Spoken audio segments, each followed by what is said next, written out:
Bonjour et bienvenue sur ma nouvelle chaîne YouTube Ayurveda Harmonie. Je me présente, je suis Anne-Laure, thérapeute en Ayurveda depuis une douzaine d'années et très heureuse de vous faire découvrir les merveilles de cette science millénaire. Alors, qu'est-ce que l'Ayurveda? C'est un mot qui peut paraître un petit peu mystérieux. L'Ayurveda, c'est tout simplement la médecine traditionnelle de l'Inde dont on retrouve les origines environ 4000 ans avant Jésus-Christ. Quel est l'intérêt de toujours se servir d'une médecine traditionnelle millénaire? En fait, c'est parce que ces principes sont holistiques, c'est-à-dire universels, et qui s'appliquent encore de nos jours, et surtout qu'ils ont été vérifiés pendant des milliers d'années.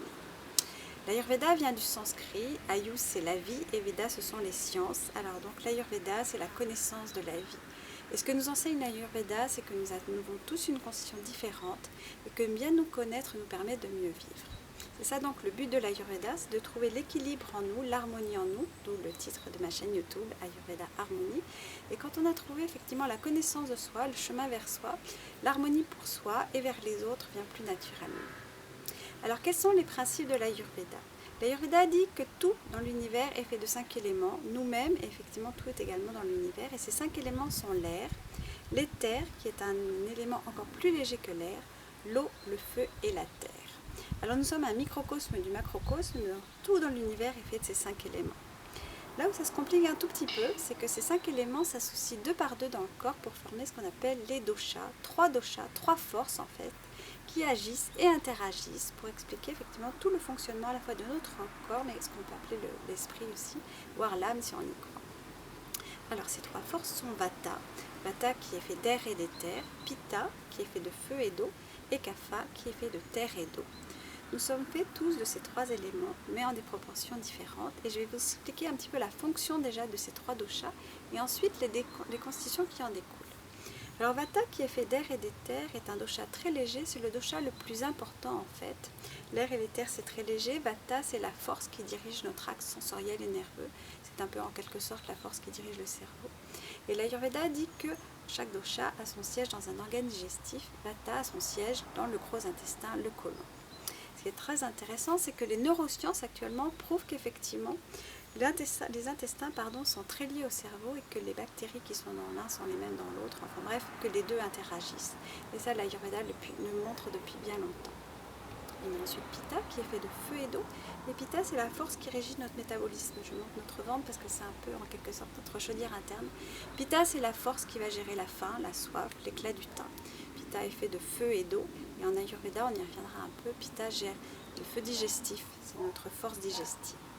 Ensuite, on a Kapha qui est fait de terre et d'eau, et la terre et l'eau, c'est le plus lourd. Et Kapha, c'est la force qui gère notre corpulence. Est-ce qu'on est corpulent ou pas? Quelle est l'épaisseur de nos os? Quels sont les fluides des cheveux? Donc, vous voyez déjà en me voyant que j'ai pas beaucoup de Kapha. Alors, on a tous plus ou moins de Vata, Pitta et Kapha. Et en fait, chacun, on a une constitution propre qui nous vient à la naissance, qu'on appelle Prakriti en sanskrit. Et c'est notre chemin de vie en quelque sorte. C'est-à-dire que notre constitution va déterminer nos goûts, nos façons d'être.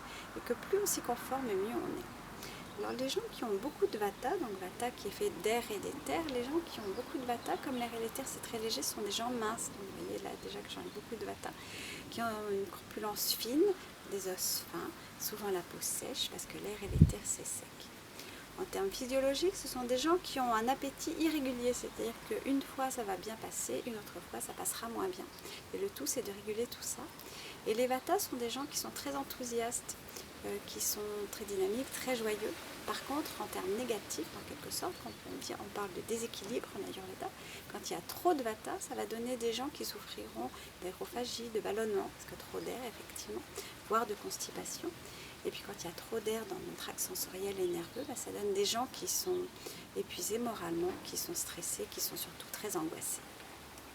On a ensuite des gens qui ont beaucoup de Pitta. Alors les gens qui ont une dominante Pitta, ce sont des gens qui ont une très forte énergie, parce que Pitta c'est le feu et l'eau, c'est l'énergie en quelque sorte. Donc les Pittas sont très dynamiques, ils sont très actifs, ils adorent effectivement avoir un projet à mener. Ce sont des gens qui adorent diriger une équipe aussi, ce sont des gens qui ont un très très bon appétit, ce sont les personnes qu'on invite à table qui sont minces, et quand on les voit manger on dit mais où tu mets tout ça? Alors, ça ne me concerne pas trop. Mais voilà, c'est ça les Pittas, c'est qu'effectivement ils peuvent manger beaucoup parce qu'en fait ils brûlent beaucoup. En même temps, ils ne peuvent pas boire beaucoup parce que l'alcool c'est du feu et qu'on ne peut pas effectivement, quand on a beaucoup de Pitta, gérer beaucoup d'alcool en même temps.